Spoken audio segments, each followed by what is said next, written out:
Hi, everyone. Welcome back to Mike the Beast Benson's YouTube channel. It's going to be a fun night tonight. Normally, it's comic book related, movie related, but in the past, Chris and I, who's joined me once again, we did the ranking of all the Beatles discography, and I'm a sucker for lists and rankings, so I came up with the daunting task to rank our favorite albums from the year 2024, this past year, and it was a journey. So before we get into those lists, I already aforementioned, Chris Franco, my good buddy. Thanks for joining. How's it going tonight? It's going good, man. It's going good. I can't wait to talk some music with some cool people. Right. And then making his first appearance on the channel, Noah, Broke Boy Comics. Noah, how's it going? It's going all right. Definitely a tough time trying to make this list and try to listen to the hundreds of albums that came out last year. But it's going to be a good time. And I'm excited to see the variety between all of our lists. Yeah, so I am the only one that really knows both lists. So when I was putting the slideshow together last night, all the variety, it was really cool because I was texting my dad about it, who's in the chat, and I quoted Jingle All the Way. It's fun and educational because there's a lot of cool new stuff that I've never heard. So I'm curious to add to my to listen list and hear you guys talk about those things. So before we go into kind of a intros part 2, a couple other people in the chat. Justin, No Good Comics. Justin, thanks for tuning in. Appreciate it, man. And our good friend John Big Daddy Ross.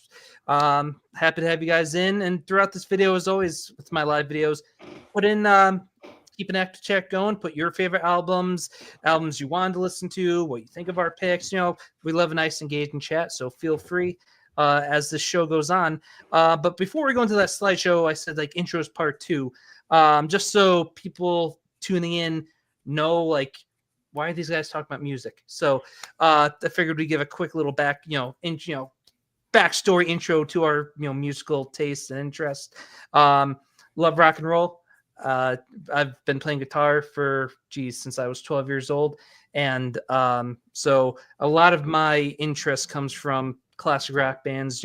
My dad introduced me to growing up, that became some of my all-time favorite bands, and through that you branch out, you get more into blues, jazz, reggae, jam bands. And then high school for me was great because that's when the big indie scene really popped. So not only were all those awesome bands coming out, but there's a cool local venue where Chris and I grew up in Watertown called Cafe Napoli, where a lot of bands were playing too. So you had like the indie scene that was making like it mainstream, and then at that same time bands right around the corner from you checking out. So huge. I love lover of indie music and a lot of things in between. So that's kind of where I'm coming from. I'm sure with you guys too. I know, Chris, we're not just one favorite genre. So that's me in a little nutshell. Chris, how about you? Well, when I was 7 years old, God put a guitar in my hand, you see. And no, I mean, I grew up with music all around. Like, my dad was always playing whatever he wanted to throw on his old record player. Just mostly it was Bob Dylan, but we music was always around. But like I didn't really get into it until I was about 12, 13 years old. I started playing more consistently, took my lessons a little more seriously. And I've been in multiple bands throughout high school and college. Even right now, I'm still doing my own thing as from a little town. So yeah, that's pretty much music is my life, man. Yeah, you've been fortunate to be in a band with me throughout the years too. Hey, those were some pretty. Noah, how about you? Yeah. So I mean, I've known how to play guitar for the last 5 years. I took some classes in high school and I really fell in love with it. It's something I always wanted to learn how to do. But growing up, my family introduced me to multiple different genres, current pop and as well as like country music, classic rock. So I have a lot of variety in my tastes. And even though I don't have a background right now, I did put up a couple of vinyl Oh, nice. Just with some albums, just to have something back there. But yeah, no, I'm this last year I would say is probably my most expansive in my music, just because I've really enjoyed discovering a lot of new bands, and some that people might not have heard of, and just discovering new albums, just going outside of my comfort zone. So yeah. Yeah, Music is like a second passion, maybe outside of comics. So yeah, absolutely agreed. Sean, you got me. Huge Wham fan. Without further ado, let's get this slideshow going. And I love that intro. That's cool. Yeah, I like it. And it's funny because this is 2024 is the first year where I was like, I've always had that mindset where it feels like it's so much homework to discover new music. So this was, and it was November, believe it or not, when I really took the full plunge and trying to come up with this idea and at least 10 albums I can put into a list like this, because I'm a nerd who likes to rank things. But it's funny, as I'll mention it as I go out through my list, that there's a couple albums of bands that I love, but just because I'm kind of not in the know as much as I used to be. I had a Rolling Stone subscription growing up in high school, and was more active on social media music. But there was a couple of my bands, some of my favorite bands, put out music, which was a fun surprise. So that's another common theme in mine. And let's start with slide 1. I'll lead it off. So I went the band Ducks Ltd, aka Ducks Limited. I discovered the phrase jangle rock. This Canadian band, they have a lot of fun, like REM vibes. They also that classic, just twangy guitar, which also kind of falls into that. And it was just a fun listen through all the way through. Why it's so low on my my list, why it's number 10.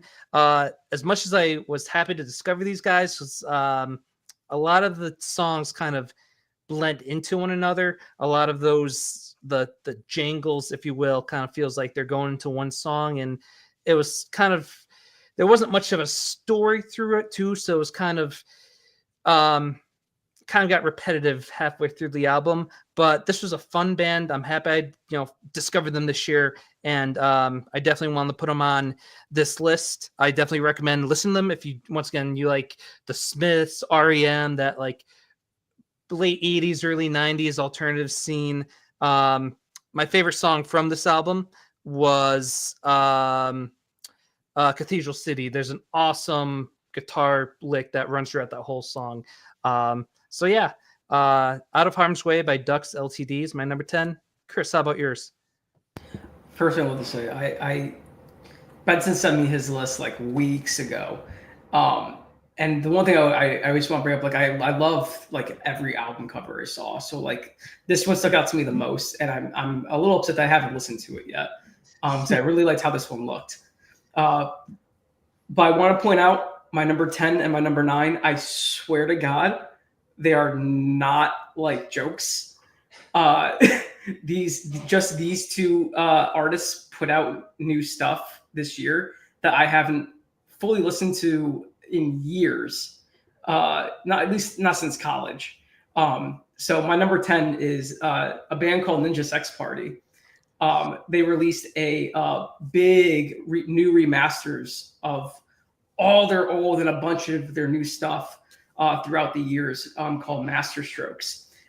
If you love 80s glam band, big hair, like long guitar licks, heavy sound with dick jokes, this is your band. I'm a huge Weird Al fan, so when I discovered these guys, I was like, oh, it's like give me Weird Al, but 80s glam band. Interesting. They were a big YouTube sensation back in early YouTube, so like 2008, 2000. They really got their start 2010. But it was just two nerdy guys, Danny Sexbang, who's the guy you see lounging there on the chair, and then Ninja Brian. These guys are, well, one's a YouTuber. You probably know him from if Game Grumps, if you guys know Game Grumps, which is a big YouTube channel. They did like Ego Raptor. He did like all those Poke Awesomes and all those like really just stupid Nintendo satire shit. And then Ninja Brian is actually an astrologist. Like he's an actual scientist. But they do this for fun because they want to make people laugh. Highly recommend if you want a good laugh, just to listen to like crappy, just dick jokes. From Dinosaur Laser Fight all the way to freaking I don't even know what you're talking about. This album is a laugh from start to finish. There's nothing bad in that phrase, dinosaur laser fight. So sign me up. It's the best song. It's so good.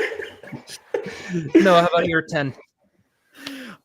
So just looking from your guys's, I can tell our lists are probably going to be very different, which I'm very excited to see. Mine is Oh He Dead, and their new album this year was Ugly. I will say this, so I discovered them for the first time this year. It is a band, definitely more like an R&B vibe, a little bit of funk in there too. There's not a lot of funk in this album though. I definitely did enjoy their first two albums more than this one, I would say, but I didn't want to put this on my list just because I really enjoyed discovering them this year. But definitely this one, the single that came out before this album was Is It My Love? That one was a really good song. I definitely enjoyed that. Definitely got that R&B little funk in there too. Yeah, and the singer on this too, she's really good. This number 10 spot has changed so many times. There were so many albums that almost made it into this list. But again, like I wanted to put them in here to just, you know, because I love discovering them this year, and it was definitely in my mood of like, I was in a funky mood for a few months this year. This whole list could change in like a month depending on my mood. So, you know, definitely interesting. But yeah, no, that's why I put that in here. Awesome.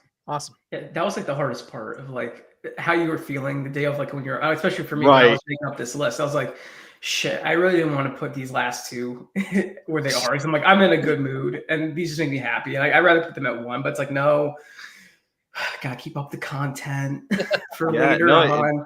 The music you're listening to definitely depends on your mood. That's why my music taste changed so much throughout the year. And the hardest part about this list was comparing all the different genres and all the different artists to each other. That was definitely the hardest part of this entire list, because I'm sure both of you guys too, we all listen to different genres and everything. So that was at least the toughest part for me, how to compare some artists to each other. Absolutely. I was trying to have factors like a checklist in my head about, does it tell a story? Is it one of those like a concept album? How well does it execute that? Yeah. How different, unique, like that, oh my God, I've never heard this before. I can't not have this on my list. So I had those imaginary check boxes going on, and Absolutely. up till the final when I put the strength together. But yeah, that kind of echo what you guys said. This, especially that bottom half, because a lot of these bands, you know, I discovered since November, this just past November. So not juggling, but just making sure I gave them all the proper listens, went over those check boxes. So it made it fun, but also very, very stressful. Yeah, for sure. Cool. So let's go on to number 9, and Chris, start us off. Okay, Starbomb. They were around the same time. It's actually Ninja Sex Party with the other guy from Game Grumps. They were like, let's make an album just shitting on Nintendo, shitting on video games, and it's just satire on video games. Yeah, it's great. Like if you're like a hardcore gamer, like they probably have a song written about one of those games. It's super catchy. It's super. It's very hip hop. Very like fast paced lyrics on some of their songs, and there's also a lot of beautiful melodic. Weirdly, for a comedy album, some beautiful like melodic pieces. Especially like on some of their earlier stuff. But this was a shock. It came out of nowhere. I saw nothing about them coming out with a fourth album because they said that they were done after the third one. and it took them a whole 6 years to come out with one that they didn't even remotely broadcast. At least I didn't see. I just saw it pop up on my For You page after I was listening to Master Strokes for like the 20th time. But if you want to hear some funny songs about video games, this is the one. My favorite songs off of this one is probably, because it was a huge thing a couple years ago, the Pokemon Smash or Pass. Where they just, yeah, right, you already know. Yep. That was Markiplier, right? Yeah, they wrote a whole song about it. That's funny. Or my other favorite, Kiss of the Elden Ring, if you guys ever played Elden Ring. That's a great tune. But again, it's another comedy album. Take with a grain of salt, or just trust my judgment and take a listen. You'll love it. Cool. No, how about your number 9? So my number 9 is definitely different from my number 10. So this is We Don't Trust You, kind of collab album between Metro Boomin and Future. I've always been a fan of Metro Boomin's beats. I've always enjoyed like his albums. It's not like other rap. This is a rap album for sure. With Future being in there. Metro's beats, he definitely has some unique style. And what I like about his albums and what keeps me coming back to him is that it's not like other rap artists where a lot of the beats, they can kind of blend together or kind of be the same. For me and how I listen to him, I think he's got some good variety of beats in his albums, and that's what really draws me in. Another thing about this album too was they have some great songs, like Type Shit is one of the better ones. I think it's actually his top song right now. But the other one, Like That, which I don't know if you guys followed the Drake and Kendrick beef. Right. Yeah. Kendrick had his verse replying to Drake in that song, and that's definitely my top song in this album. And that verse was some of Kendrick's best like lyricism, I think, this year. So it was pretty good. I followed that whole beef to a T. It was great. It was hard to avoid it if you're on any social media. Right. It was for at least 2 or 3 months that was going on, like straight, like no breaks in between. Just it was nonstop. At least something new every week happened. Yep. Oh yeah, I was watching recap videos. I was doing breakdown for the lyrics. Yeah, I was going all in because Kendrick is my one of my favorite artists. So I was like, I was on Team Kendrick for sure. Nice. And then for my number 9, I mentioned, in high school and the big indie boom, Vampire Weekend was one of those bands.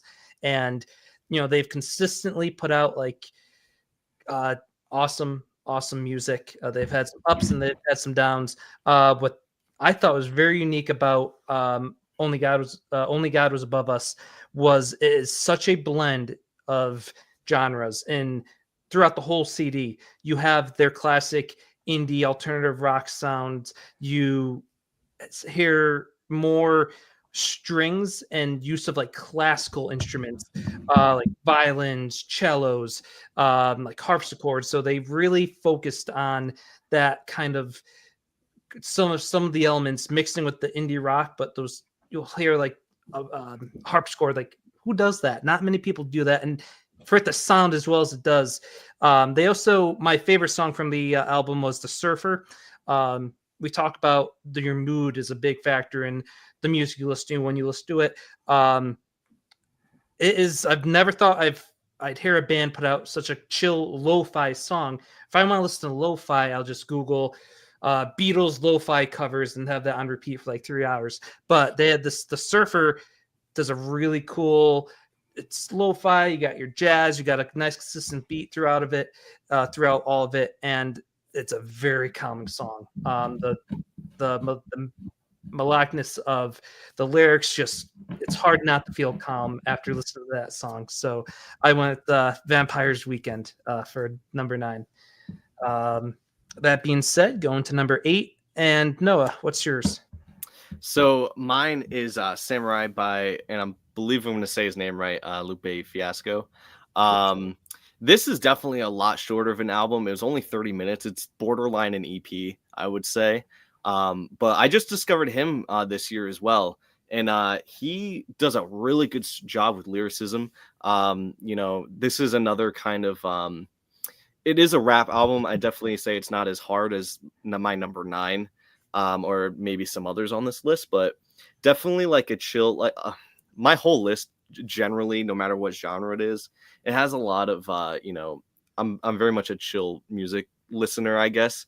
I do have those moments though where I like to, you know, bang my head or, you know, bob to a really good song. But this album right here, it was surprising. I had to listen to it a few times to really have it sink in what, you know, he was you know, rapping about. But yeah, from Palaces and I think Cake was another surprising one I thought was interesting. You know, again, beats are is a big thing for me for rap albums, and he had some really unique and good beats on this album.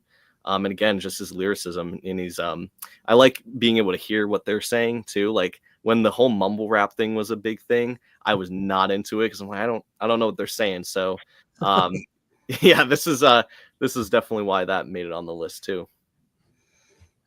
Awesome. Yeah, I remember, you know, he did the Show Goes On or All Right, where he samples Modest Mouse. And I remember that's the first big song I heard from him. And I try to keep, you know, as much as I can, see what else he comes up with. So this one I'm going to have to check out, definitely. Yeah, I'm going to have to discover more of his stuff because this is the first and only thing I've listened to him so far. So yeah, surprisingly, I remember that like the other day. But yeah, that came out, I think, at least 6 years ago, if not longer. So yeah, absolutely.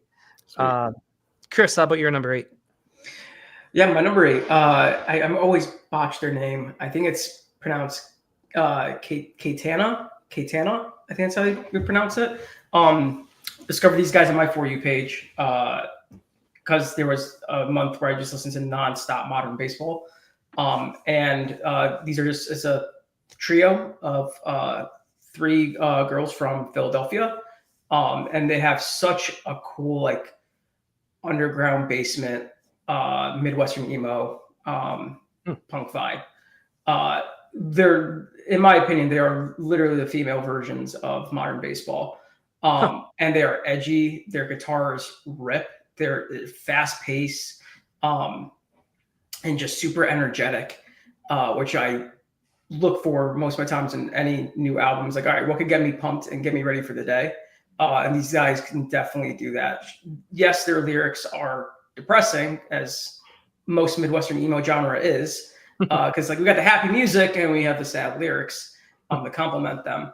But these guys just rip. Take a listen to Scott Get in the Van, I'm Moving. Such a cool song. It's just they're cool. They're just cool. Like and they've been on repeat for most of my 2024. So definitely take a listen to them. That's it. That's it, man. They're just cool. Awesome. Sweet. I'll have to that's literally been like my like album choices of the year. Like, hey, what's cool? This is cool. This sounds great. I love this. Like, I have no other comments of like any other project that you're going to see on this list. Other than that, yeah, no, this is just really good. This is cool. What's explanation. What's great too is I feel like you guys definitely are gonna have a lot more like rock albums on your list. For some reason, I couldn't find any rock albums I wanted to put on my list this year. Because I was searching like rock albums of 2024, but they were either so heavy, and I'm not a huge fan of the really heavy stuff. Like yeah, me too.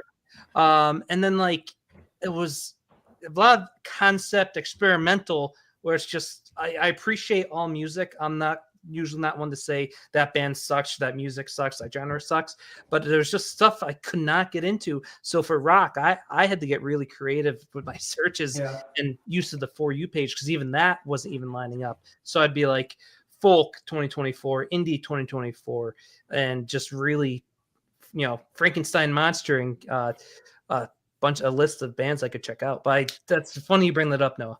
Yeah, I mean, go ahead. Since like iHeartRadio became a thing, right? Like it's trying to find a lot of the niche like underground stuff is a lot harder, because they want to put like whatever, you know, up and coming big artists, especially like in a more modern world, right? Like they push all that forward more than like up and coming underground, like different genres, depending on if it's rock, if it's jazz, if it's blues, whatever. Like right now, a lot of like hip hop, R&B, like that's the focal point. That's what people want to listen to. Yeah. So it's very hard to find what's new from different genres, other than like, okay, this is Shabuzi. Yeah, and to your point too, like a lot of my list actually is hip hop R&B because that's what's very mainstream right now. And honestly, Mike, you did the smart thing of actually looking up Rock 2024. I don't know why I didn't do that, but that probably would have helped in this situation. Yeah, It was, but it blew my mind. I always look at movies and how many movies come out a year, and like especially in one genre like horror, and then you just look at the albums of 2024. Rock alone, it was like pages and pages on like Google searches. So that's why I had to even go deeper into it. One of the things I mentioned was folk. I'm a sucker for acoustic and folk music. I love my ideal guitar is my acoustic guitar. I always love the sound of an acoustic guitar, and through that you got classic like Bob Dylan, so you get really into the folk stuff. And then I love the old school classic country, and a lot of those artists are very good storytellers. So with this band, this was when I searched folk 2024. Hooray for Riff Raff, The Past is Still Alive. It is Americana take on like I said, acoustic folk, that classic country vibe. You got a lot of songs that use like nice uses of lap steel, or just using a lot of twang on their songs and stuff. And the lead singer, Alinda Segura, such a welcoming, warming voice. She tells a story with this. She makes it contemporary, current, without getting not hammering you with like current political stuff, but she's definitely telling a story about the climate right now in a way. And once again, it's not over the top political. She does it in I think she executes it really well. She has my favorite song is Buffalo, and it kind of talks about all the just preserving the buffalo, and it mentions other animals who have gone extinct, and are the buffalo going to follow in those footsteps? So that's just one song. And once again, it's a moderate take on like classic folk country storytelling. One description I use again, Americana. It was really fun. So if you are looking for that kind of singer songwriter style, definitely recommend Hooray for Riff Raff's Past is Still Alive. Yeah, I'm gonna have to take a listen to this one, because there's one on my list here that you showed me that I really, really liked. And I didn't even hit this person, hit them yet.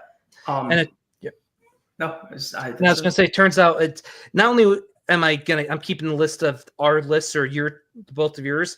There's these bands you discover through this, and you're like I think I read that they have 9 albums before this. So it's like I'm excited to really, now that I'm not pressed against the end of the year to get this list together, I have time to look into some of these bands that I put on from my own list and check out their whole discography.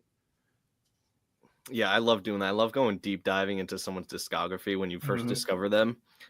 It's great. I actually just did that with Naughty by Nature recently. Nice. I listened to like their first 4 albums, I think, like in the span of like a few days. So I definitely do that a lot.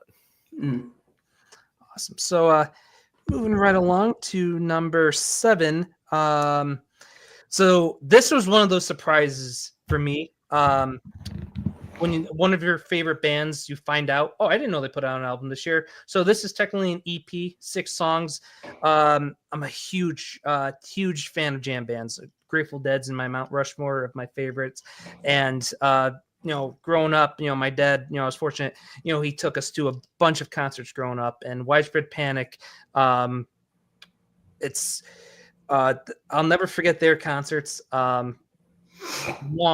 But the guitar work is awesome. I always love the guitar in their albums. And this was a surprise. It's a EP, 6 songs. Hellbound Queen is the name of it.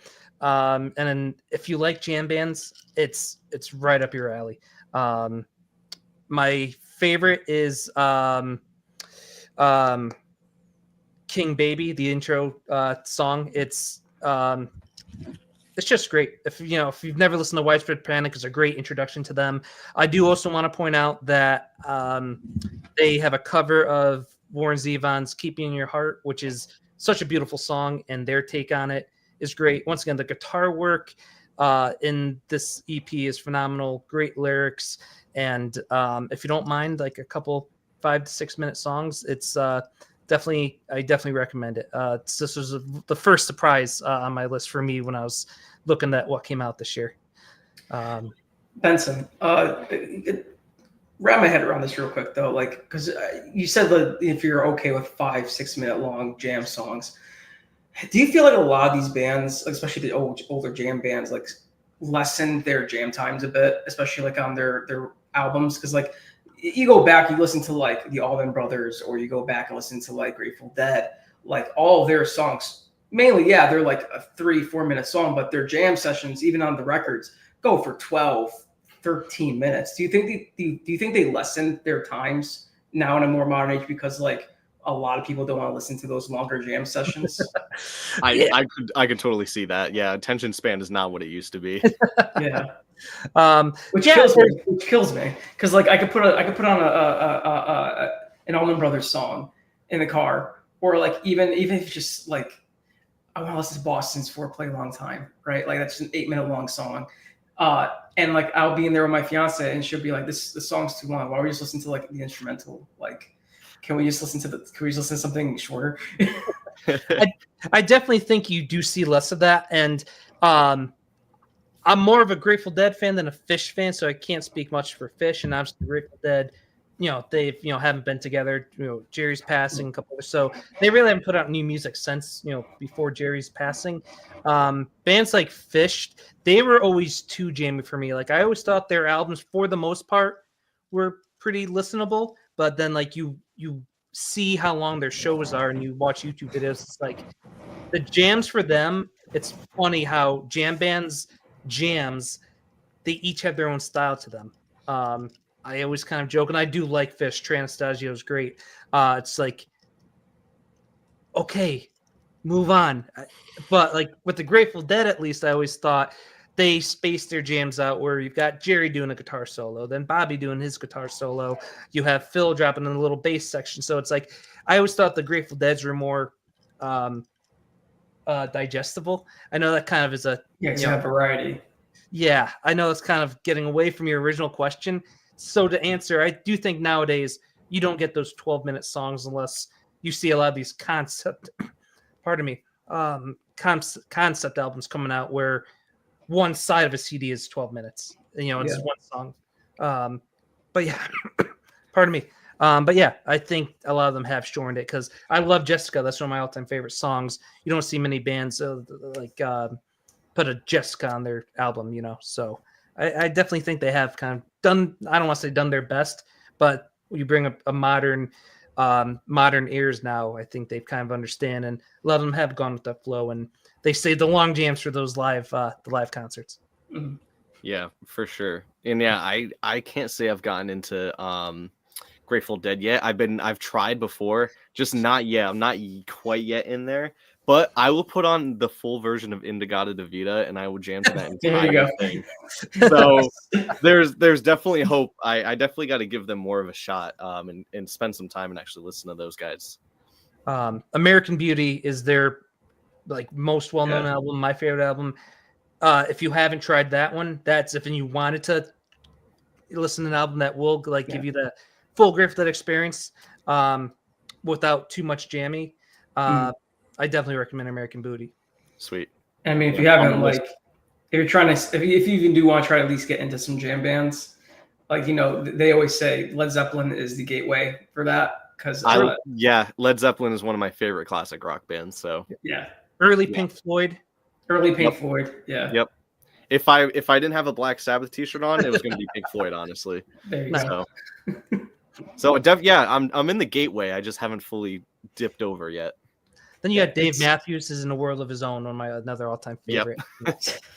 But yeah, it's quite the. My one last thing, and then I'll let Chris go on to his number 7. My dad, when I was 12, you want to go see the Dead, which is the Grateful Dead without Jerry. I was like, yeah, not thinking that this is only like my second concert, and I walked into a world of like, what portal did I just walk into? And then we're leaving the venue on top of everything we just experienced. We took some wrong turn in Albuquerque, and we ended up in like this. It felt like a flea market from the 60s. There's people selling tapestries and God knows what else. And it was an experience I'll never forget. So I definitely recommend if you want to get into the jam bands, check it if you want the full experience. All jam bands are different, like I was saying, but when you go to a live concert, it's nothing like it. Yeah. No, I definitely got to put some of their albums on my list for sure in this next year. Cool. Chris, how about your number 7? Ship Present. I found these guys while listening to Keitana. Benson, you'll probably get the good vibe from this. I think I find these guys to be like the Regrets, just heavier, just a little heavier tone in the guitars, just very sharp vocals. They're just another, just like Keitana. They're another Midwestern emo band that just hit hard. I did go through all their discography at one point. They only have one album, and this one is actually an EP that came out this year. I think it's like 6 songs or so. The title track, Acting Tough, is really solid. About You is also a really good song off this track. But like they only have one full-length album, and then they like 4 or 5 other EPs before that. And I think their full-length album came out in 2021. And there were like 3 years go by. We're just going to do another small EP and then just going to coast on that until they go back out and play. 'Cause I don't know if they're even playing live at this moment. But very cool. All their songs are very quick, like 3-minute songs of just pure adrenaline and rebellion punch to the face. Awesome. With your number 7, I'm happy. When I was putting the slideshow together, I was happy you put this on here because this would have been on my honorable mentions. So please get into your number 7. Yeah, for sure. So Billie Eilish's Hit Me Hard and Soft. I definitely dove deep into Billie Eilish this year. I listened to, I'm pretty sure all of that. I think she only has 3 other albums before this, and I'm pretty sure I listened to all of them already. So for some reason before this year, I didn't listen to a lot of female artists, and I definitely I slept on a lot of things because I really dove deep into that this year and just female singers in general. And it just opened up my world completely. What really started it, honestly, was if I'm pointing the right direction, them right there, Fleetwood Mac. Off the top of my head, I'm forgetting her name. I know one of you are probably going to correct me. Stevie Nicks. Yes, Stevie Nicks. Thank you. I was trying to remember as we were talking, but Stevie Nicks, like, there was definitely one of my favorite top albums of all time, Rumors. And she really opened up my world and a couple of their other music. And then I dove into Heart too. Heart was another one that I really liked.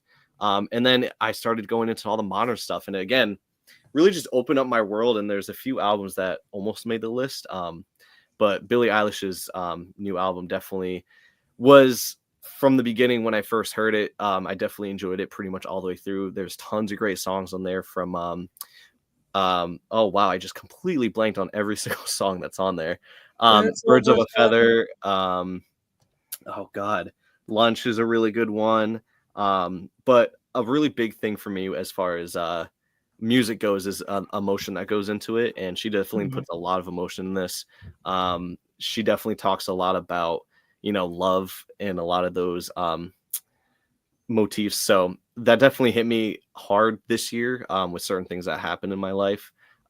So yeah, she definitely, this album kind of spoke to me, but I related a lot to this album is what I'm looking for. And yeah, she put out some really good songs in this one, and definitely she always has good beats, and her voice, that outside of, the first song I ever heard from her was Bad Guy. Hmm. And I never realized until some of her other music how great of a singing voice that she has. So again, this album just opened it up even more. And yeah, I really enjoyed it. And this and my number 6 were very interchangeable depending on the day. So this almost made it higher on my list. But yeah. I've liked her from the beginning because she kind of goes Yeah. against the grain. She's like indie, but she's not, because she has jumped over tremendously through the the mainstream top 40. Also being a horror fan, a lot of her songs like are perfect like for that horror vibe, especially spooky season. And then if you didn't see her performance on SNL from this past year, where she did Birds of a Feather, and I can't remember the other song, but those I did not performances, see that. No. I definitely recommend checking those out. The performances are great, and even like the effects, or I guess the stage, it's really cool. It's a great presentation without giving too much away. Makes me really kind of want to check her out in concert if she ever came around, because I've just from those 2 songs, I got the vibe that she probably puts on like a really sick concert. Yeah. And I had to pull up the album because there was other songs I knew I needed to mention. L'amour de ma vie was definitely another one of my top songs. The Greatest, the first song on the album too, Skinny, about from what I get is about her weight loss, I'm assuming, because she did lose a lot of weight, I think, in the past few years. So again, a lot of relation and a lot of emotion in this album. So definitely enjoyed it. The one thing I really love about Billie Eilish, and she mentioned it in a couple interviews, how much of her tone changes and what she puts into a song, because it's what the song needs. Like there was, I forget which song she was talking, might have been Birds of a Feather, where she was talking about like I could sing it like in the full chest and like really give it like hit the pitches and make it sound full, but she's like, but the song doesn't need that. Like it needed to feel light, airy, breathy.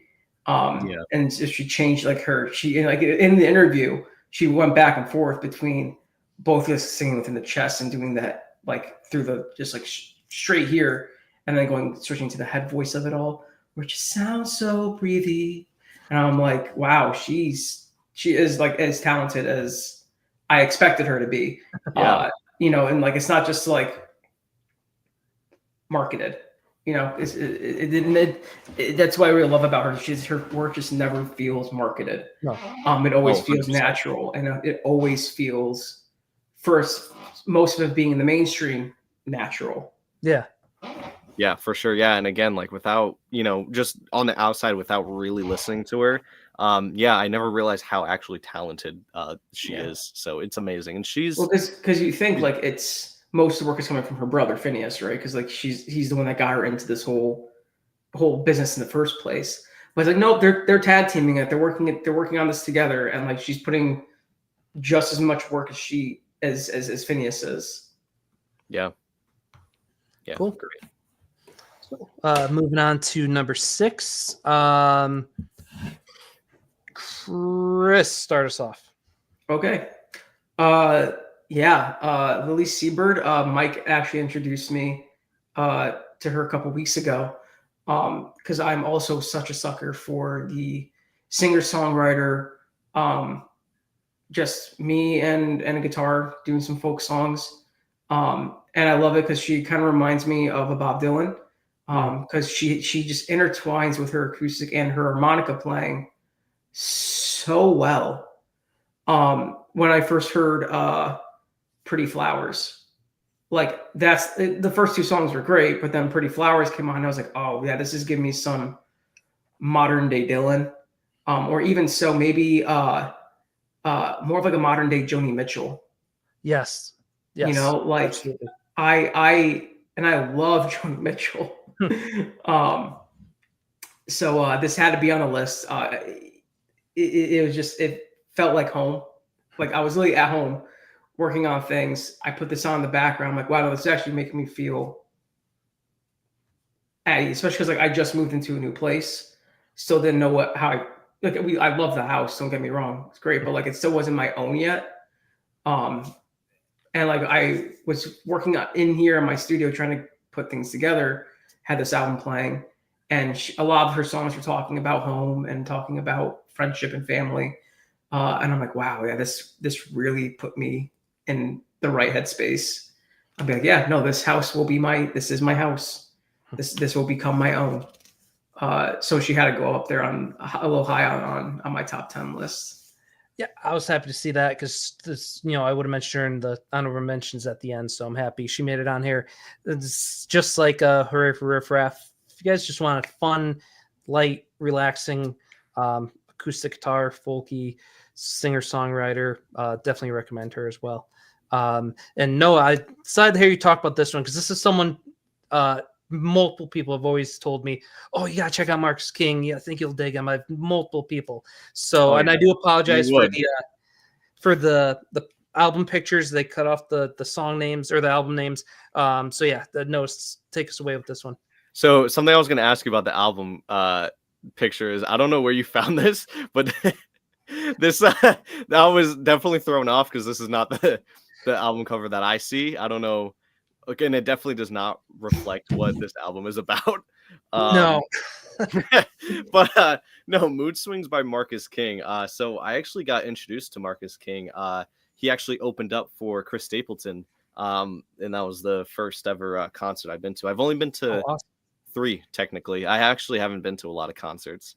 So I was first introduced to him there, not knowing anything about him. I really did enjoy his set that he did. He has a really good voice, and he does play guitar as well. He's crazy. He does some awesome licks. This album in particular, he does some, like, definitely, again, I don't know if I would call him country in this album. I had that mindset of that he was country before, but this one kind of strays very much away from that. Definitely more, I wouldn't say folk, but I don't know. I don't know exactly what to call it. Just very chill, vibey, like country, very much smooth electric guitar riffs. A lot of awesome stuff with that. And this album has a lot to do. Again, this is why it was interchangeable with number 7, Billie Eilish. There's a lot of emotion in this album. Talks a lot about love and heartbreak and how someone can really just, mess with your emotions after something happens. From songs like Mood Swings, the title of the album, or F My Life Up Again. There's one at the end, Bipolar Love, too. There's definitely a couple of my favorite songs from this album. And he really kills it as far as, again, his guitar tone throughout the entire album. The drums, too, are some of my favorite parts of instrumentals. So a lot of that mixed with the bass, like just everything mixed together just sounds so well. And if you're just, in a night and you want to vibe out something really chill and you want something like this, this is definitely a great album. Yeah, he's always he's always been on my to listen list. So I definitely want to check this out like tomorrow. That's how much he's been recommended to me over the past years. I love his guitar skills too. They're definitely great. Is this his album cover? The one you're Yes, that's the actual that is the album cover. That one's a lot. That's a lot cooler than. I apologize about that because I was going over quickly all the albums on my phone earlier, kind of get a quick little vibe as I could going into this, and then I'm like, crap, that's not what I put on the slideshow. I googled the Marcus King Mood Swings, and that picture came up. Gotcha. So, I chose that one without fact checking it, but no, it definitely threw it off because he's smiling and pointing, with the pose and everything. I'm like, oh, huh, definitely, yeah. The actual album cover, it's definitely more of the vibe of the album. Very kind of not moody, but kind of just in your feelings a lot, So, yeah, cool. What feelings? There's one song going back to I keep bringing up high school, but that's such a big time for music for me. That I not only listened to the most, but covered the most playing live. MGMT's Kids. I've always loved that song. It's one of my all-time favorite songs. Oracular, that album, Oracular Spectacular, is great debut album. But I've almost had like a love-hate with them because they're known. They're indeed. You got your rock, you've got electronic music, use of synth, and some experimental songs on all their CDs. But I thought Oracular Spectacular had a couple nice hits on there for the radio that people know: Electric Feel, Time to Pretend, and I believe they've come out with 3 between that and this current one, Loss of Life. I want to say there's 2 or 3 in between, and I just couldn't get connected with those albums. They went a little too much with the synth or the electronic music, and I appreciate them because they're different albums for sure, but just weren't my cup of tea. But when I found out that this album, another surprise this year, MGMT's new album this year, this got me. I was so happy. I had a smile on my face listening to the CD because the first track, the first track's like a quick audio thing. But then the second track, Mother Nature, has such an awesome Beatles Oasis-y vibe. I know saying Beatles is like crazy to say, but it's just like that awesome acoustic guitar with a nice lead over it. The vocals are great. So this is like, okay, MGMT, you got this in your pocket. I had no idea about. And the album, each track adds to this whole idea of just life, how times have changed. And the song, it's between Mother Nature and Bubblegum Dog are my 2 favorites on this one, but it's a fun listen. There's some like the guitar on work on this album I think is the best, and it makes me want to listen to those middle albums again, because they really show their not just electrical prowess on the CD, but also their vocals, their and their guitar work. So, and it's a cool, trippy, different album cover too. So, which is what they're known for. But yeah, this, like I said, I couldn't have been any happier from start to finish with the CD, and now I can't wait to see what they do after this. Sweet. Cool. So halfway there, going to number 5, and Noah, why don't you start us off? Oh, good album. So, I cheated just a tiny bit on this one because technically this album came out 2023. However, he expanded on this album, I want to say 4 times this year. So this is the complete, I would say, complete album, Unreal, Unearth, Unending by Hozier. This one really just, it's very, with him expanding on it, I'm looking at it now, hour and 40 minutes. So it's a decently long album, but this is a great example of what I really love in albums is like variety. So, if there's an album that a lot of the songs kind of just sound the same, it's not really like something that jumps out as me as like a, something that's where an artist has a lot of range. This one in particular, Hozier, again, another artist I deep dove into this year. I listened to a lot of his albums, if not all of them. He only has like 3, so all of them. He has a lot of songs in here where they're very slow, very, again, a lot of emotion in this album too. But a lot, then there's songs in here that are really upbeat. Ones that come to mind are looking down right now, Too Sweet, which a lot of people know. D Shelby Part 2 was another one. Eat Your Young. There's another one on here that gets me every time. Oh God, I forget. But yeah, no. So there's so many songs in here. It's hard to remember what's what. But yeah, just one of those examples of variety, and that's what I really loved about the last 2 albums too, Billie Eilish and Marcus King, where they have their really slow and chill songs, where they also have a little bit more upbeat, a little bit more catchy songs in there. So I like to be, taken on a ride in the album, definitely. So this was definitely up there, and he's a very talented man as well, and Irish. So I thought that was super interesting. I love how close he is with his family.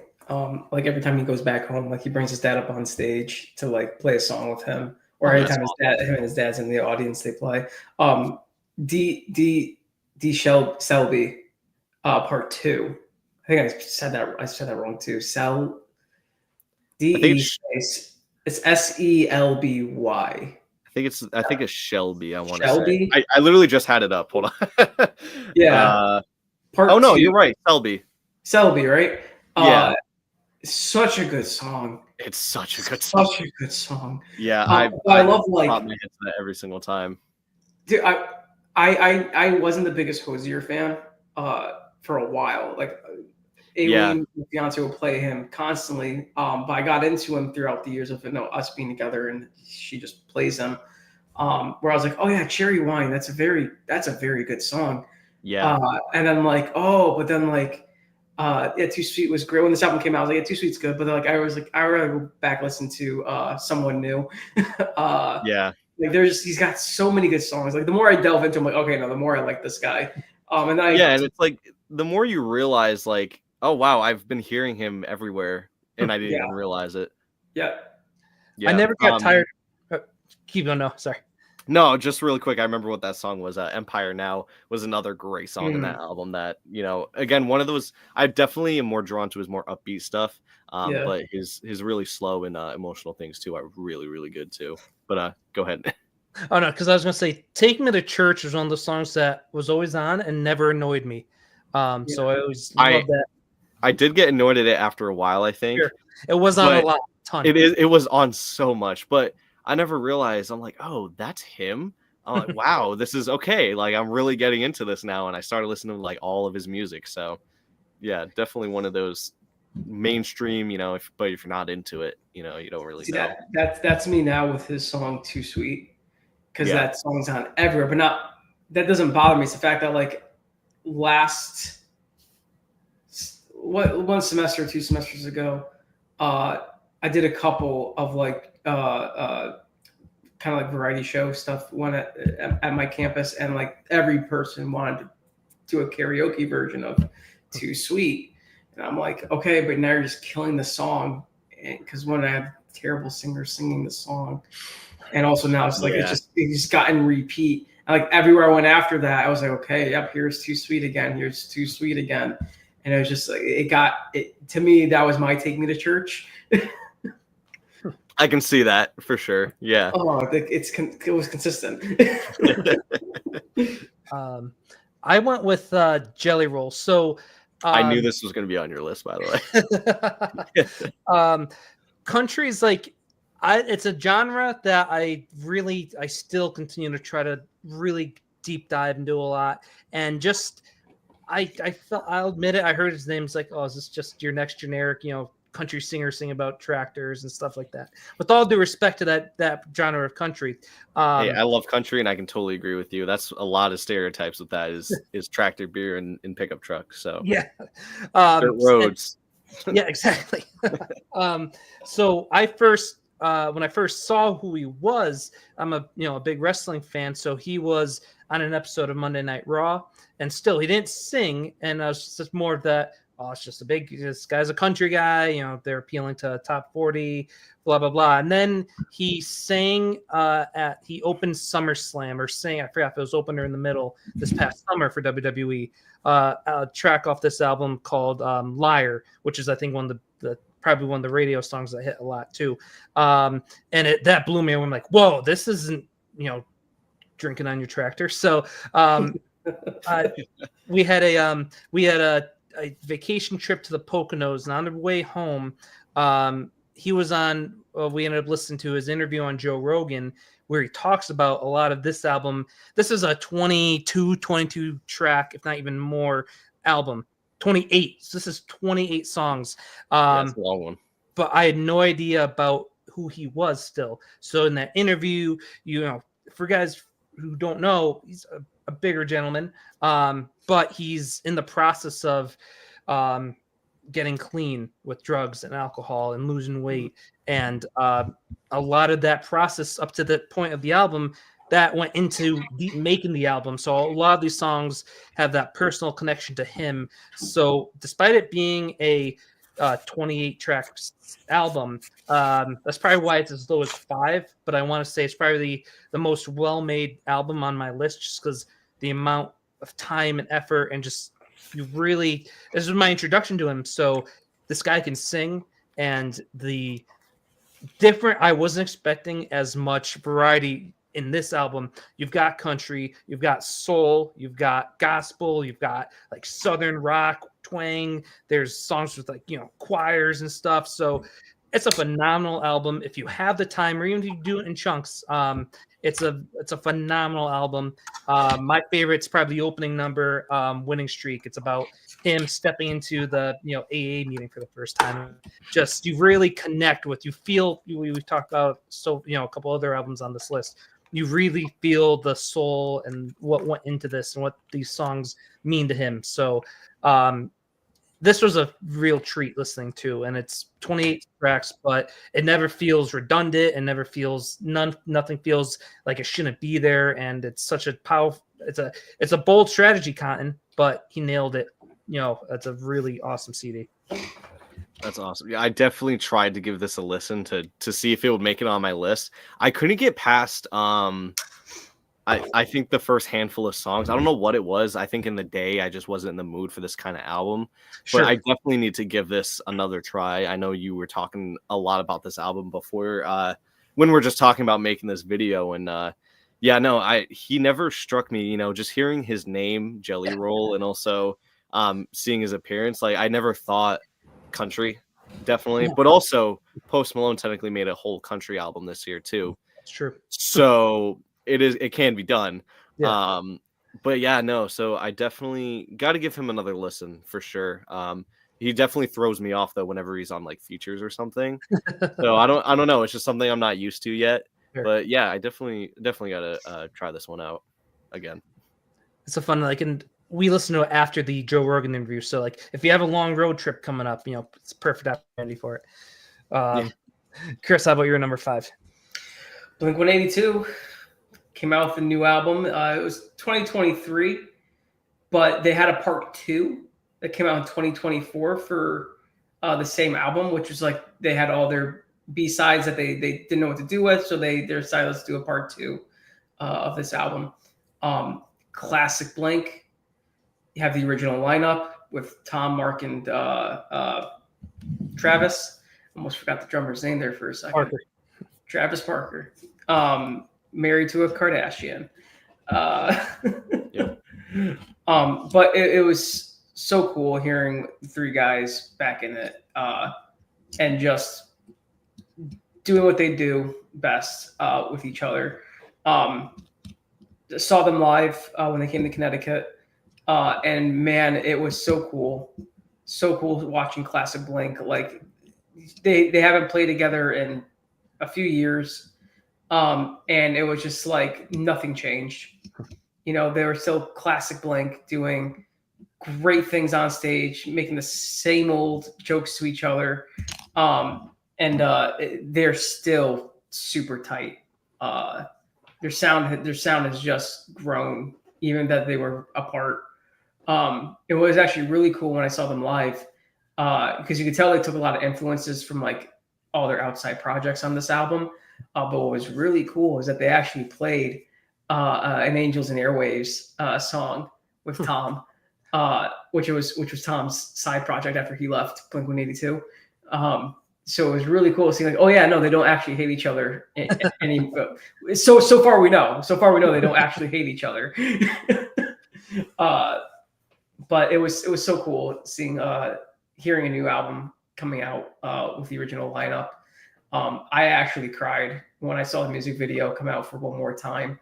If you haven't seen it, I highly recommend it because it was really cool. They did a full catalog of just of especially on there was a green screen behind them, but it was just a catalog of all their big moments, starting from their first project to Enema of the State to Take Off Your Pants and Jacket, and going through every tragedy that they had throughout the band shown on the screen, and coming back to like, but no, yeah, we're grown up now. We have families, and like this is what we care about the most is our friends and our family. The music video literally put me to tears. But Fell For You, such a great song, classic Blink. Dance With Me, another good song. Because Blink always like to test around with their nursery rhyme style songs, which is like let's sing a chorus of like simple words so people could get to know the song quicker enough. That was like the whole point of Say It Ain't. I was gonna say Say It Ain't So. because of the lyrics in the song. All the Small Things. That's a good example of a nursery rhyme song because I know na na na na na na na na na na na na na na na. So yeah, classic Blink album. Came out in 2024. I wish I picked up on that. I totally would have listened to it. I still have to myself too. You still can.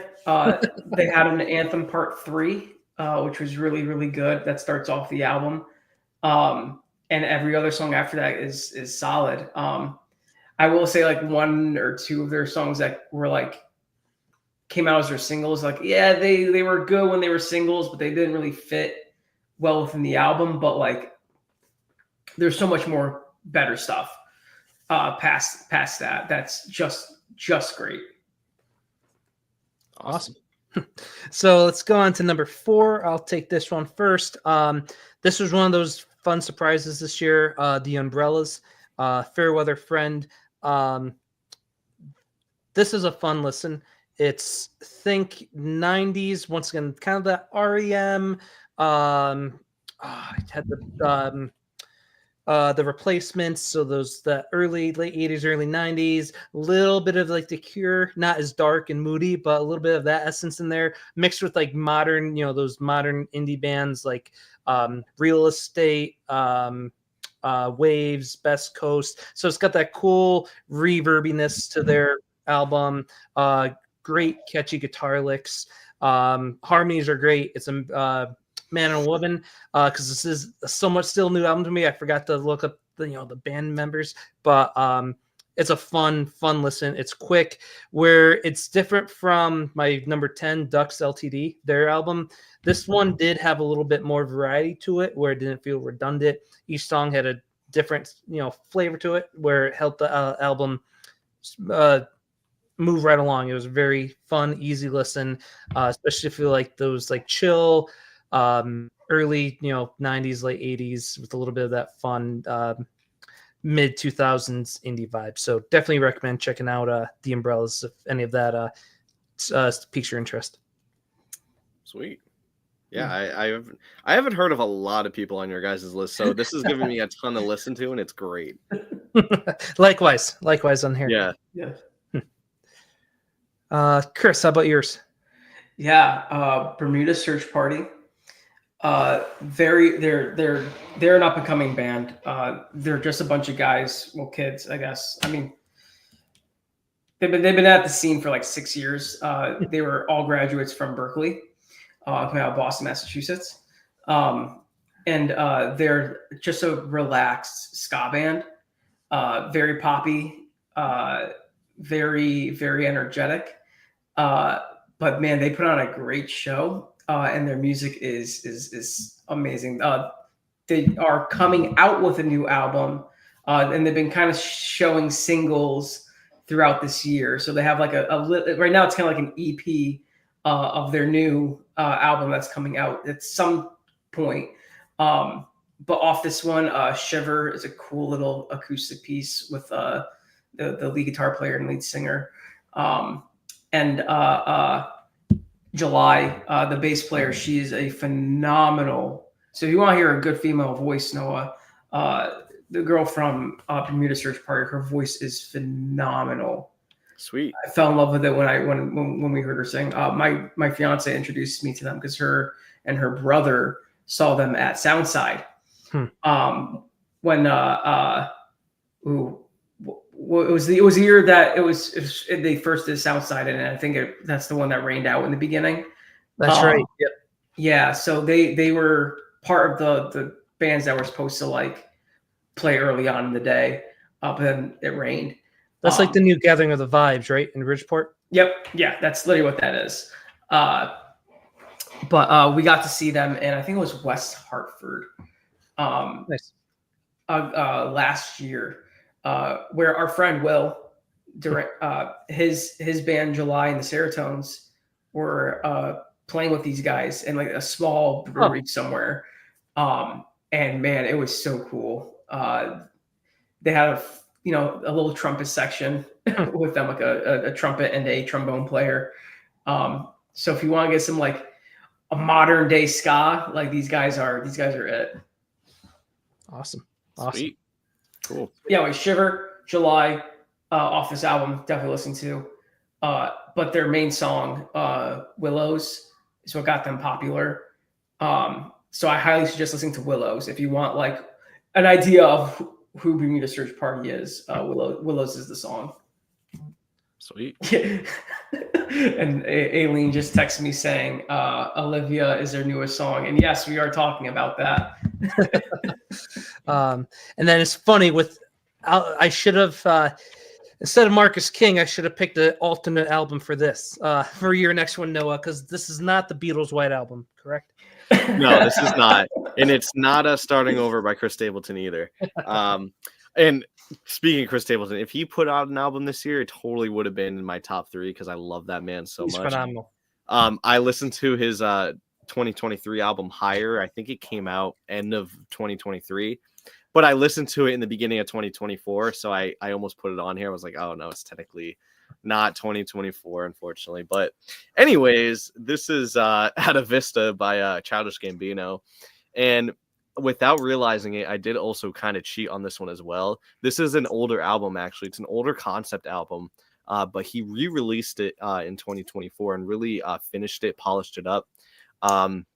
Really interesting concept album. I really wish I listened to the previous version before he re-released it, because he got rid of it. It was initially called, I think, 3/15/21, I think, which is the date. I don't know if that's when it came out, but all of the songs were all dates, I'm pretty sure.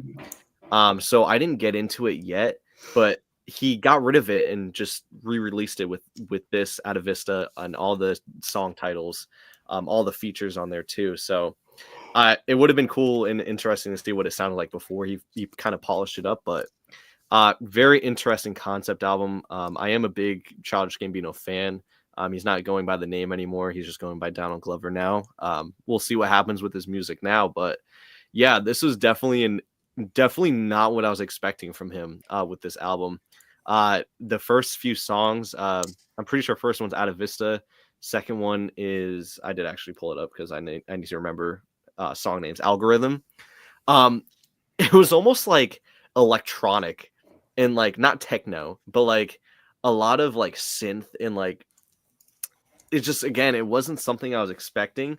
Another great song in here too is Time featuring Ariana Grande. And then the next one after that, Syllabe, I'm assuming that's how you say it, which is basically a song about him taking mushrooms, and it's great. Honestly.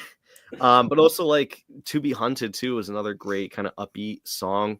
Littlefoot Bigfoot, which is completely away from what I feel like he normally makes, and it's definitely out there, very different. And Human Sacrifice, the violence, and a lot of the song actually does have to do with like survival almost, if you really listen to the lyrics. So it's interesting for sure. Yeah, he did also release an album this year based on a new movie that he's doing that's coming out. He kind of released the album to go alongside with the movie. I definitely put this, I couldn't put both of them on here, so I definitely picked this over the other one. I definitely enjoyed this one as an album and as a concept a lot more than his other one. Cool. Awesome. Yeah. Sweet. Head into the top 3, and Nos, why do you start this one off? Yeah, so this is Raven Lenae, Bird's Eve. Or Bird's Eye, sorry. I read the yeah, no, you're good. Again, another artist that I first discovered very, very recently, which, funny enough, the song that introduced me to her was One Wish featuring Childish Gambino. That song I was obsessed with for days and weeks. It's a very good R&B album. She does have a really nice voice. First song I'm pretty sure is oh god, I gotta look at it because I gotta say the name. Genius. Very good bass line in that song. I really like the bass. Is very catchy, move to the beat kind of song. Dream Girl featuring Ty Dolla $ign was another really good one, and Love Me Not To is another kind of upbeat song in the album. But there are, again, one of those albums that has a lot of variety with kind of the upbeat R&B to like the lot slower R&B too. A lot of great stuff in that album. And yeah, it really shot up in my list. I absolutely love this album. And she has another album that I need to listen to. So great person to discover this year. Awesome. I went with, Chris mentioned ska, modern ska. For me, I'm going with a classic ska band with number 3. This was another, I had no idea Less Than Jake was coming out with an album this year, or came out with one by the time I listened to it. And Uncharted, they're not reinventing the ska wheel here. It's classic ska, classic LTJ. You've got your punk, you've got your fast guitars, you've got your horn sections. It's just a lot of fun. My favorite song is Sunnyside. It's catchy. There's a lot of songs that will get stuck in your head. If it's not the lyrics, it's the melody and or both. So if you like ska, want to get into ska, like Less Than Jake and like me, didn't know they came out with an album this year, definitely recommend Uncharted. That's the second time they've done that. Because they came out with an album like 2 years ago, and they did the exact same thing. We're like, yeah, we're going to release it. Here it is. It's not like U2 where they're like, yeah, we're going to throw this in your Apple Music. We're going to throw this in your Apple library. But like, hey, it's here. We don't speak of what Bono did to us that time. Piece of crap. Chris, talk about your number 3. Hospital Bracelet. I don't know if you guys ever done through Spotify, or even if you guys do Spotify. Apple Music. Apple Music. I do Spotify. So you know about the AI DJ. Yes, I do. Yeah, so that's I do listen to it from time to time. Yeah, so that's how I found out about Hospital Bracelet, which was super cool because like the first song I heard from her was an acoustic song called Sour OG RPG, which you two were both talking about this earlier. It's just a song about a little love story in the world of D&D. Okay. Like the last lyrics, this is what got me, because she has this like cool punk energy to it. And like the last words of that song where she's like, I'm rolling for a nat 20. I'm rolling for a nat 20. God damn it, it's a 1. Like, I was like, oh, okay, this is, I wasn't fully into it, but now I'm into it. And like, she has only one album called South Loop Summer, full band too, because like a lot of her stuff before then were just acoustic. Very cool indie vibe with a lot of like that East Bay, California coast, like punk vibes. So it's heavy, it's fun, it's exciting, and damn, is she a great singer. And also a really talented guitar player. The self-titled track has a really cool guitar riff that opens it up. And like it starts off super, super slow, but then like once the whole band gets in, it's like, oh yeah, we're jamming this. We're into it. Awesome. Sweet. Going on to top 2, I'll start this one off. So I mentioned surprises. This is the biggest surprise for me on my list, and just a fun listen, because I've never heard of MJ Lenderman, let alone this album, Manning Fireworks. This was the album, one of the first ones I listened to when I was like, I want to do a top 2024 music video. I came across this popped up when I did indie 2024 releases, and the more I listened to this album, the more I wanted to listen to it immediately after. So some of my earlier albums, I didn't give them the proper listens at times, because I was just I got glued and sucked into the story he's telling on this album. It is a story about a guy who messes up, and the whole album is about, I took it as either like a guardian angel or just a very close friend who him and whoever that entity may be are going back and forth about how he messed up and how to get back on his feet.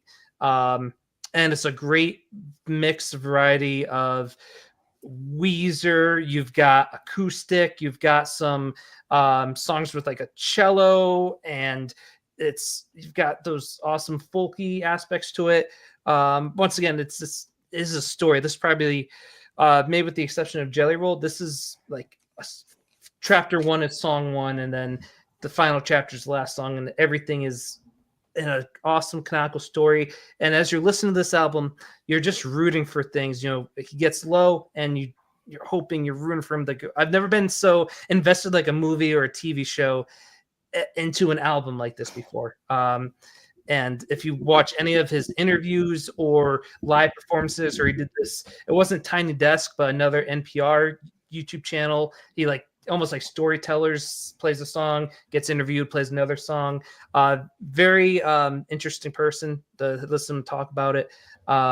There's a song, The Shape I'm In, and one of the like the Apple Music description is, think of the band, their song, The Shape I'm In. Think of that like melody, but just a completely different song.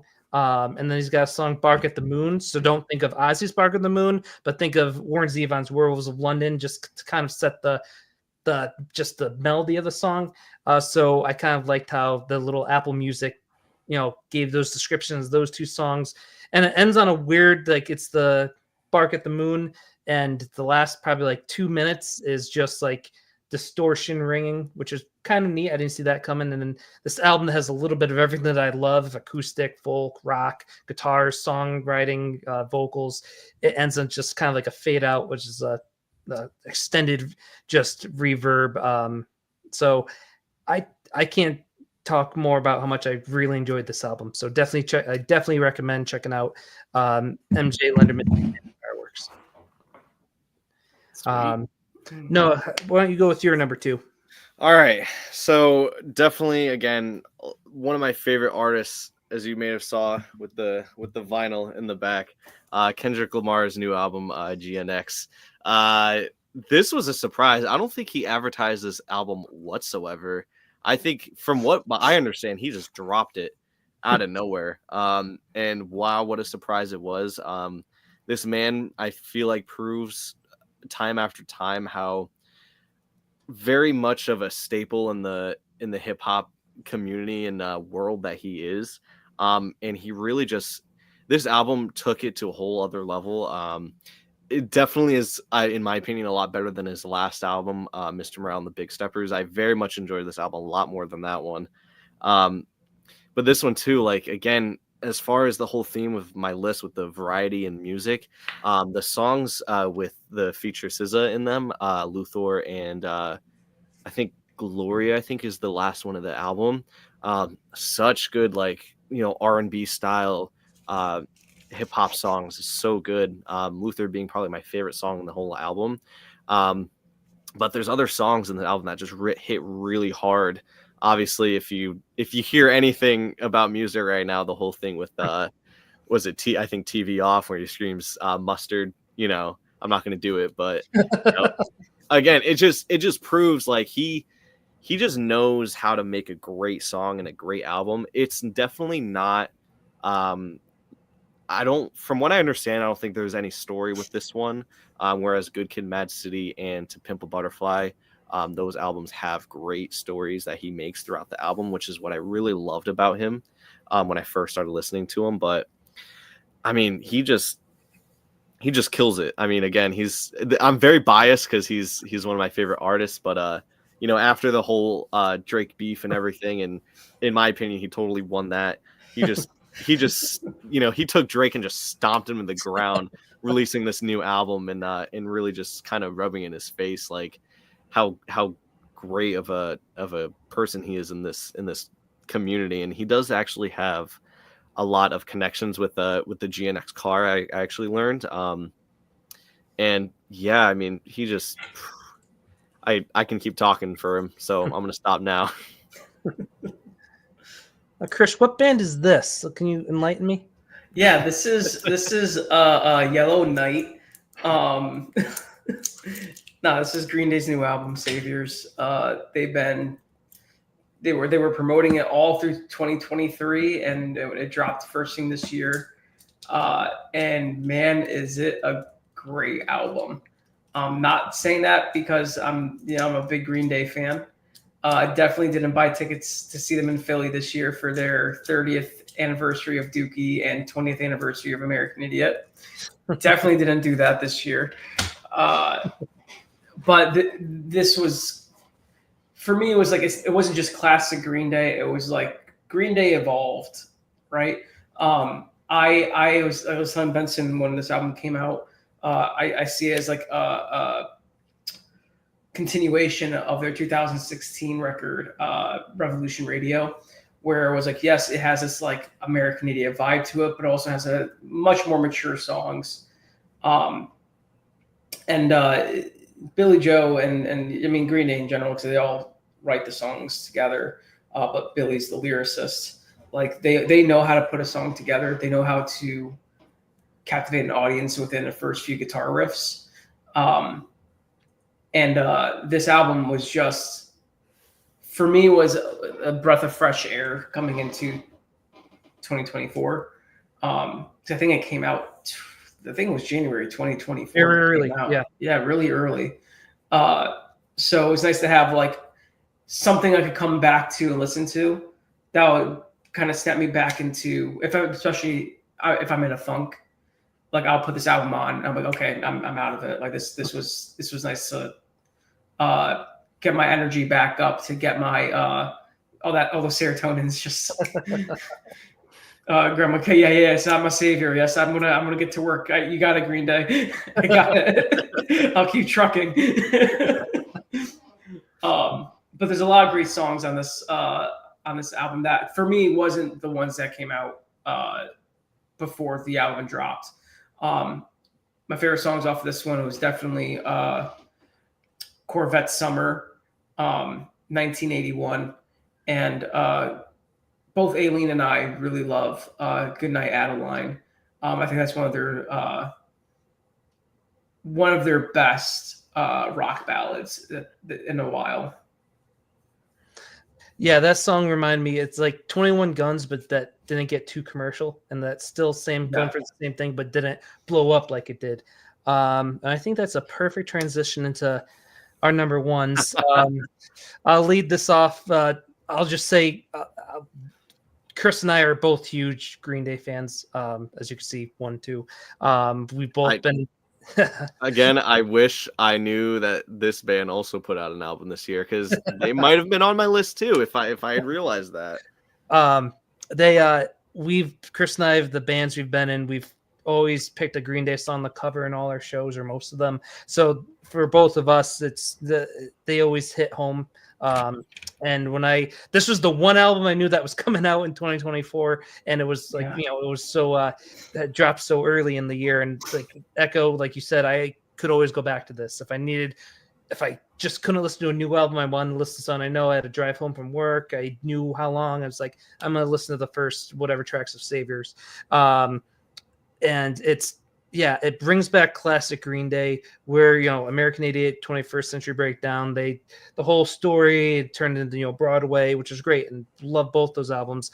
And then Revolution Radio kind of started to go back, and I didn't even mention, Deuce and Trey. Won't get into too much of those. We don't talk about Uno, Dos, and Trey.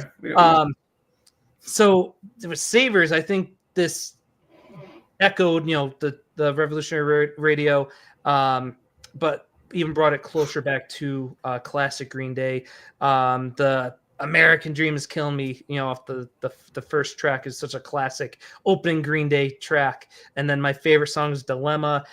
Just that chorus is has been stuck in my earlobes ever since I heard it. Just an awesome power Green Day punk song.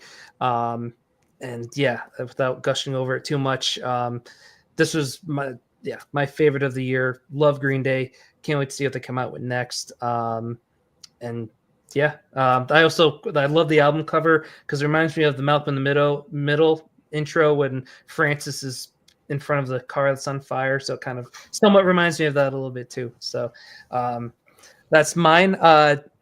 Chris, how about your number 2? My number 1 is don't shake your head. It's good. It's all for the views, man. My number 1 is a band called Hot Mulligans.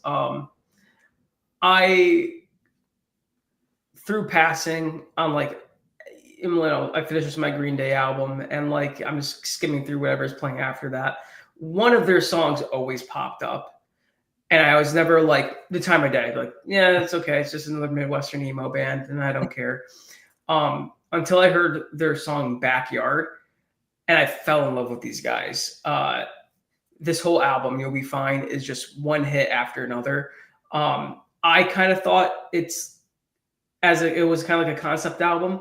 One, because like this is a band that, yeah, a lot of their songs sound exactly the same because, you know, they fell into that genre of where their tone just, it does sound the same.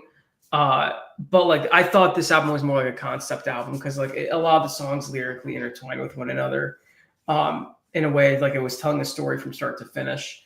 Where it's like in the very beginning, it's like, oh yeah, these guys are enjoying their summer, and then they're going through it all throughout the album, like, all right, and then something's happening, and then they get to the very end where it's like, okay, but it's fine. You know, you're with your friends, you're chilling, and you're growing, you're learning through all those experiences that happen in between. And man, these guys have a voice. Yes, there's a lot of screaming, and not like screaming. It's that like, it's not like, how do you describe it? It's like that.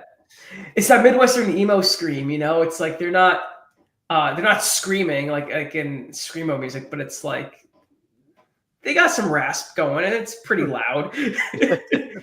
But these guys were great. My buddy Brian saw them like 3 times this year, and I'm so pissed at him for that.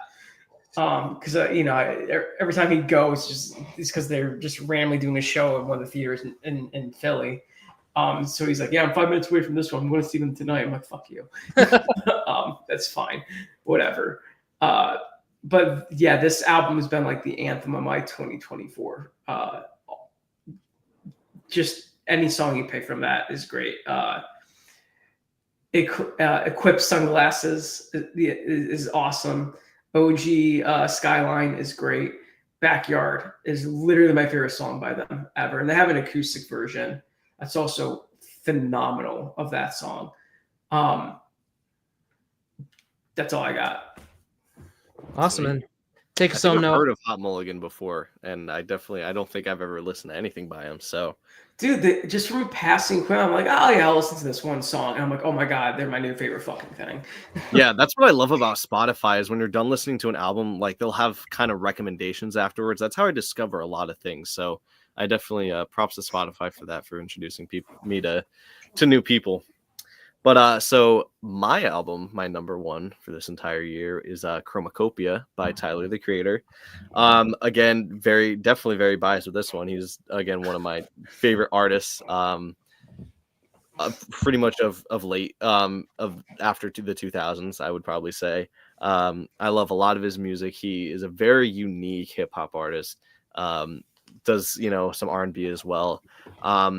And this was the only one that I kept up with a lot from him this year, kind of with the promotions of this coming out and kind of what went into this album, where he creates a character almost for each album. This one being based off of Saint Chroma, who is like a military general who creates music and like brings color and music to the world. Something along that line. I think it's based on like a children's story from like, I don't know if it's another country or something, but that's what he based his character for this album off of. Hence the mask too. The mask kind of being, he really took a lot of honesty to this album.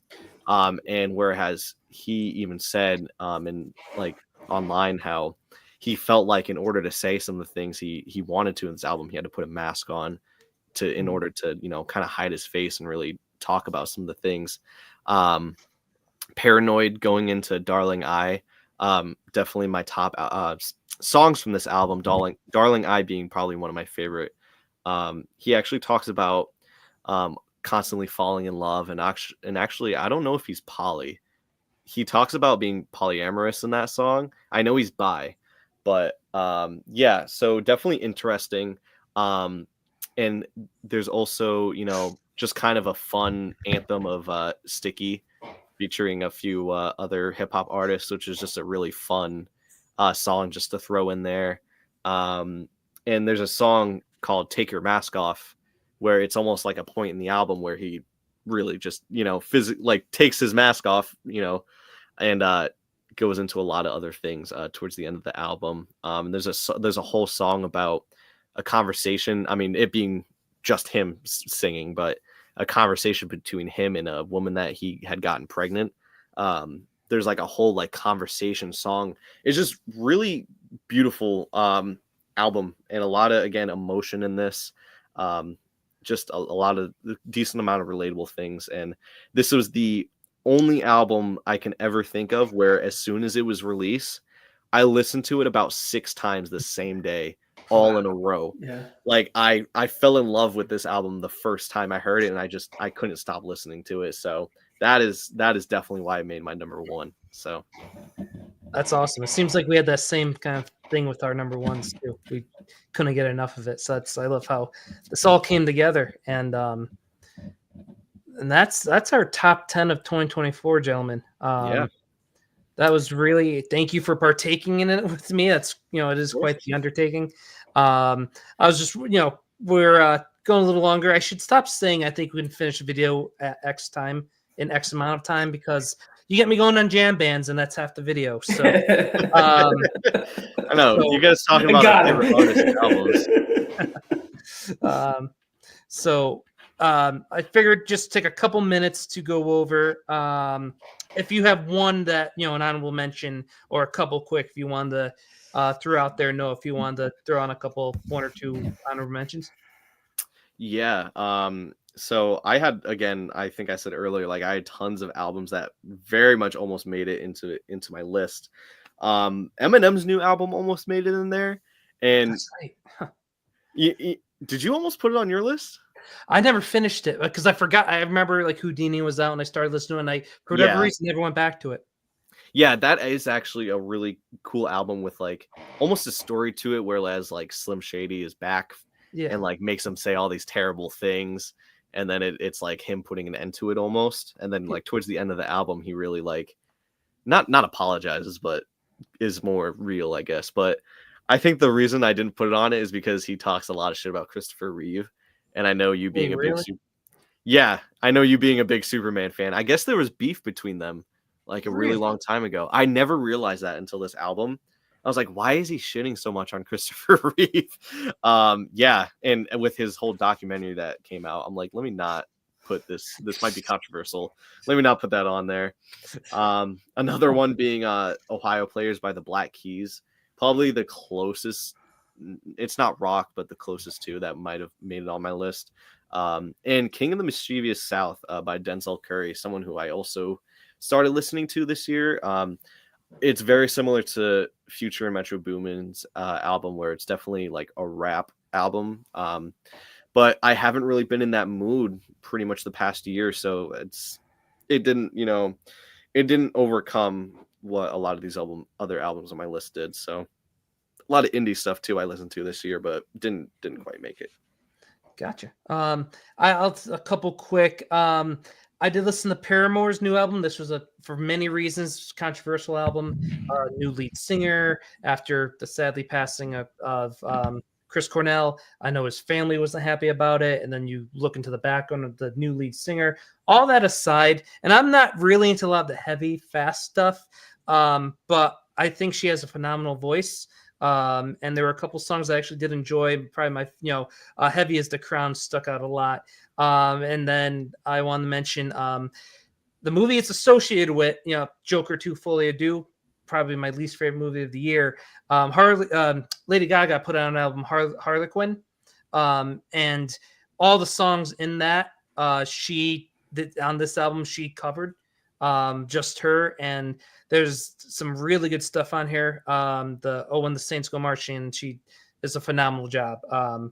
She did with that. And then lastly, I wanted to mention one of my favorite bands, more newer bands, American Authors. They sing, "This is gonna be the best day of my life." Those guys, they put out a fun Christmas album this year with original music. So you don't usually hear new Christmas songs. So that's definitely going to be in the seasonal listens next holiday season. So yeah. Sweet. Benson, before we continue that, Linkin Park, Chester Bennington. I'm happy. I'm embarrassed. It's okay. That's why I'm here to help you. He was talking about Linkin Park's new album after the passing of Chester Bennington, not Chris Cornell. Chris Cornell's from Stone Temple Pilots. Soundgarden. Soundgarden. I'm sorry, Soundgarden. Well, no, because he was also part of that project too, with the Stone Temple Pilots with Eddie Vedder.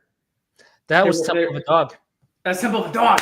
That's who I was thinking of. See, even I fuck up. It's 90s grunge and stuff, guys. It's late. They were all in the same. They were all in the same band at the end of the day.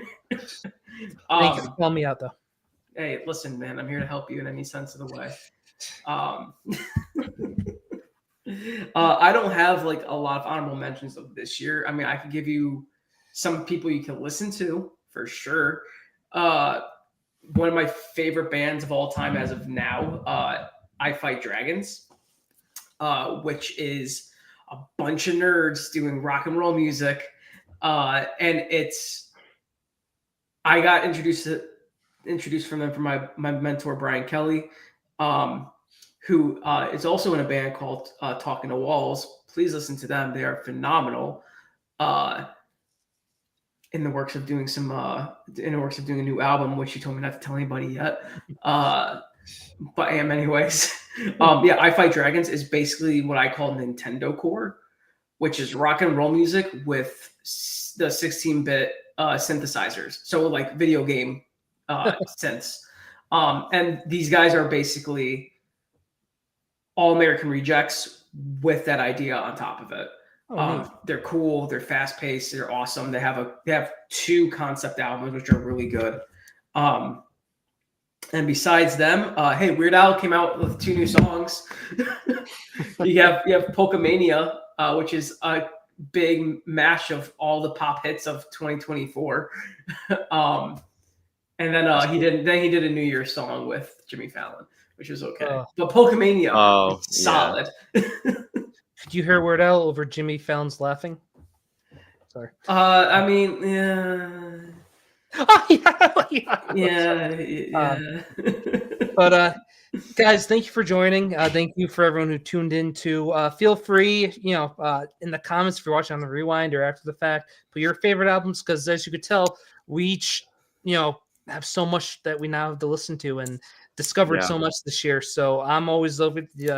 Feel free to send me a DM of for any recommendations. So thank you for anyone who watched, and thank you you guys. So Noah, quick want to thank you again coming out, being part of this. Anything you'd like to plug before we bid farewell?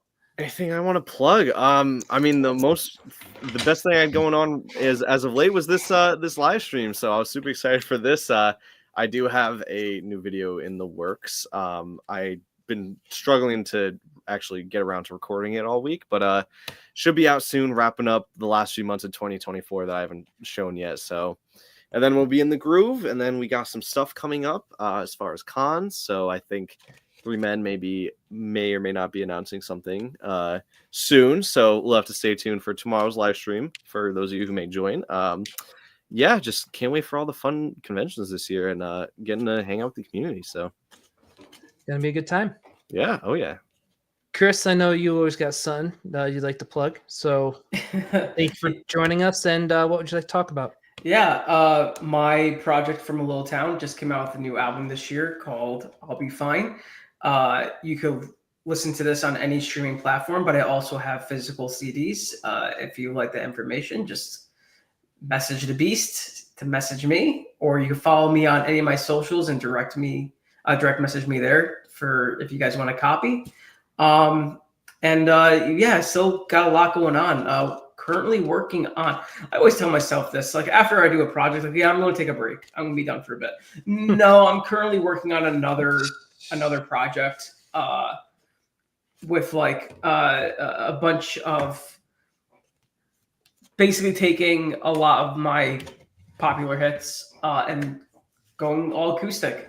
And so we're working on that. I have a fun project in the works with an old friend of mine, which I will talk about in maybe future videos. As of right now, it's just, that's all I could give you. But please follow From a Little Town on all social media platforms.